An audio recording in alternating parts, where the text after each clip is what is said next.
Bonjour YouTube. Alors les gars, il y a quelques semaines de ça, j'ai posté une vidéo concernant mon simulateur professionnel en sim racing. Et donc la vidéo, elle a fait pas mal de réactions. Et elle a tellement fait de réactions que des gens sont venus me voir directement sur mes réseaux pour me dire « Ouais, c'est génial ce que tu as fait, par contre, tu ne nous présentes pas vraiment ton matériel. » Et ça c'est vrai. C'est pour ça qu'aujourd'hui on va y remédier et qu'en plus de ça, je vais pouvoir vous présenter le nouveau setup de mon simulateur professionnel. Donc avant toute chose, avant de vous montrer ce simulateur-là, sachez qu'il est accessible si vous êtes en Deux-Sèvres, si vous n'êtes pas loin de moi, sachez que voilà, je le propose en prestation directement. Et donc pour ça, il suffit de vous rendre sur mon site internet, juste là. Donc déjà, tu vois, le simulateur, c'est vraiment génial. Déjà, dans un premier cas, c'est pour jouer, c'est vrai. Mais dans un second cas, tu vas pouvoir l'utiliser pour avoir une approche du sport automobile, par exemple.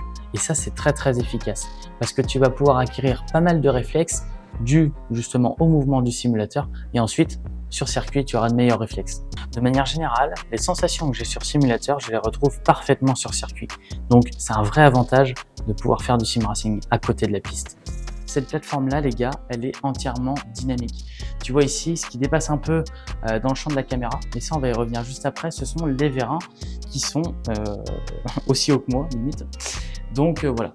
Ici, tu as le siège baquet avec toute l'installation. Donc, une fois que tu es dans ce simulateur-là, il bouge complètement. Et donc ça change vraiment du simulateur statique. Moi, quand j'ai commencé un peu sur simulateur dynamique, j'ai perdu à peu près 4 secondes de mon temps sur certains circuits. Donc ici, on tourne sur Assetto Corsa Competizione. C'est le jeu que j'utilise le plus sur ce simulateur-là. Pour tout ce qui est jeu F1, c'est génial, surtout en triple écran. Le problème qu'on va avoir ici, c'est qu'au niveau des vérins, sachant qu'une F1, c'est très appuyé sur le sol, les vérins, eux, ils vont pas forcément beaucoup agir comme ce qu'ils le feront en GT3 ou en rallye, par exemple. Donc, c'est un peu moins intéressant en termes de sensations.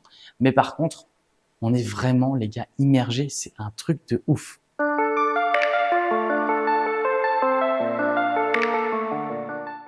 Donc, les gars, c'est parti. On lance Assetto Corsa Competizione.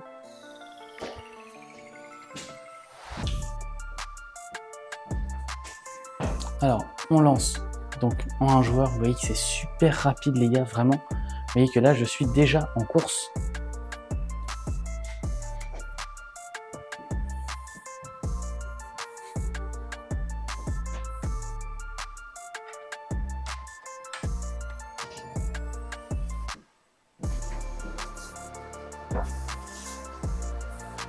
Et donc les gars, même chose que pour les précédentes vidéos, je suis également en voix off, comme ça c'est beaucoup plus simple pour moi d'analyser la session que je fais et de pouvoir vous apporter toutes les informations nécessaires.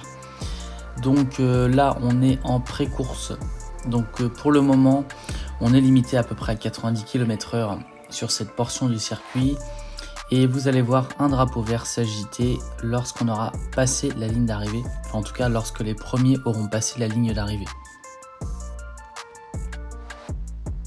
Donc là vous voyez que le simulateur bouge de droite à gauche lorsqu'on fait du droite-gauche avec notre direction. Et c'est parti. Et donc là j'évite d'accélérer à fond également pour éviter de me mettre entre les voitures. Voilà, le premier virage c'est toujours le plus dangereux, donc on essaye de se tenir à l'écart des autres. Et donc là j'ai pris plus de vitesse que la voiture qui était devant moi, donc je la double assez aisément. Et j'essaye de prendre l'aspiration avec la voiture encore devant. Et donc là voilà, j'attaque directement à l'intérieur avec un freinage un peu plus tardif que la voiture rouge. Donc on l'a dépassé, c'est parfait. Donc là on continue. Et vous voyez que ça glisse pas mal, hein. Hop, voilà, j'ai failli perdre l'avant de la voiture. Alors ça ne s'est pas fait parce qu'avec le simulateur dynamique, ce qui est vachement bien, c'est qu'on ressent l'arrière. Et donc j'ai eu l'information avant qu'elle me parvienne au volant et j'ai pu rattraper la voiture à temps. Et donc la même chose, hein, on voit qu'on est sur la limite de l'adhérence, mais ça passe.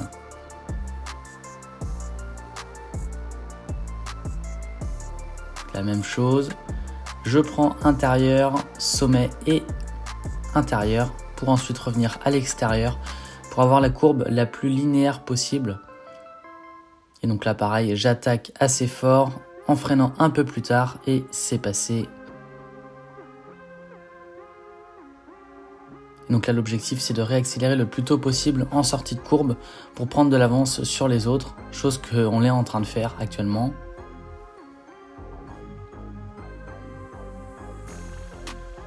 Et donc là, voilà, j'étais à la limite, mais ça passe.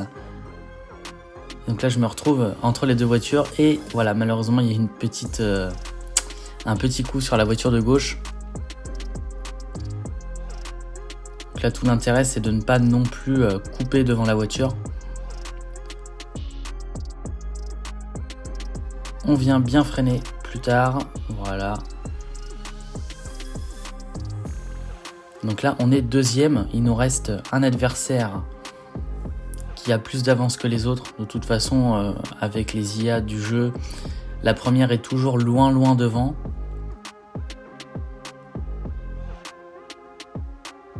Et tout l'objectif, comme je l'ai dit, c'est de réaccélérer plus tôt que l'autre lors des sorties de virage.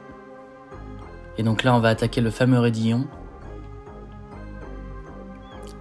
que je prends bien à gauche. Ensuite, je lâche un peu l'accélération tout en mettant de la direction dans ma voiture. Et vous voyez que globalement, je pense que c'est passé à l'image. Mais je vous avoue que c'était très limite. Mais ça nous a permis de sortir assez rapidement du raidillon. Pareil, gros freinage. Ici, on utilise le transfert de charge et de masse de la voiture pour la faire pivoter dans le virage. Et ici, on utilise bien toutes les bandes vertes qui sont à notre disposition pour avoir l'occasion d'accélérer plus tôt.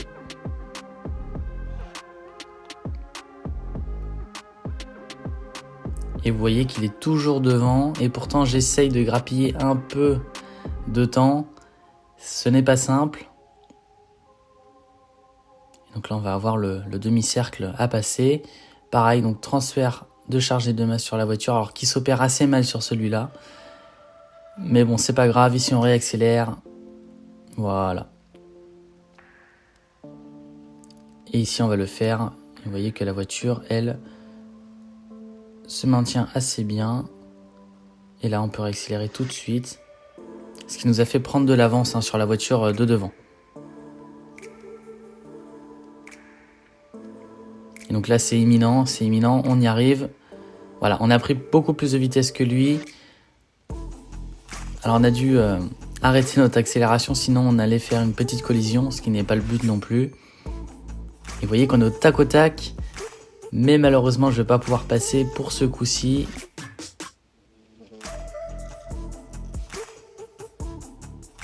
Et là, voilà, là j'attaque l'intérieur. Malheureusement, il a freiné au même temps que moi, donc je n'ai pas pu le doubler sur ce virage-là.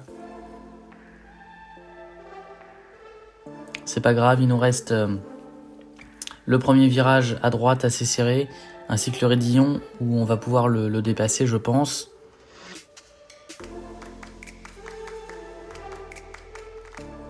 Et on a perdu un peu de temps, parce qu'on était moins bien dans nos trajectoires.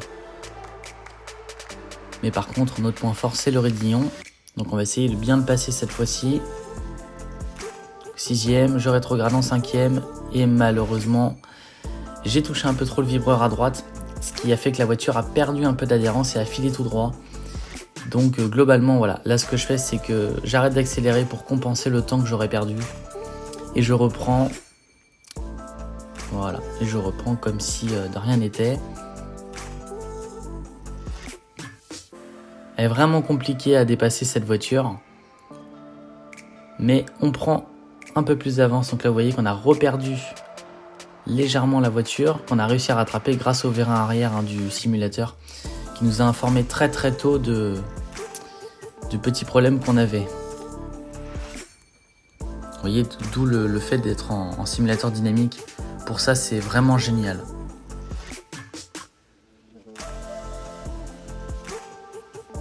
Donc là, on essaye, voilà, de faire pivoter la voiture et là, on peut réaccélérer directement. Vous voyez que on n'a pas besoin de relâcher le pied pour que ça passe. Et là, on arrive juste derrière la voiture. Mais malheureusement, il reprend un peu d'avance.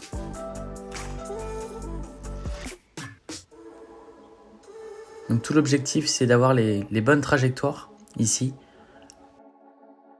et de réaccélérer beaucoup plus tôt que lui. Vous voyez que là, voilà, donc là on arrive à le canaliser entre guillemets, donc on lui fausse un peu sa trajectoire. Par contre, on peut passer nous à droite, par contre ça va être compliqué ici de couper à gauche. Voilà, il a pris de la distance et donc nous, voilà, nous on est libre, on est passé premier. Et donc ce qu'il faut faire, ne surtout pas s'enflammer, ne pas réessayer de freiner encore plus tard, ça ne sert à rien. Dans la majorité des cas, vous allez reperdre votre temps. Et donc là, l'objectif quand on est premier, c'est pas facile parce que tout le monde suit ce qu'on fait. Donc le truc, c'est d'avoir les très très bonnes trajectoires et surtout de ne pas conduire à la limite non plus, mais juste avant celle-ci pour vraiment optimiser nos tours et augmenter nos chances de terminer la course. Premier, bien sûr. Le raidillon, vous voyez qu'ici on le prend avec un peu plus d'assurance. Et ça passe même très bien. Et ça nous permet d'arriver en fin de ligne droite à une vitesse très très confortable.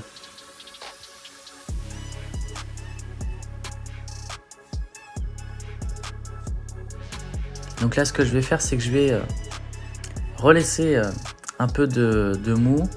Donc je vais pas conduire très très vite pour que la voiture derrière me rattrape, pour qu'on puisse s'amuser avec.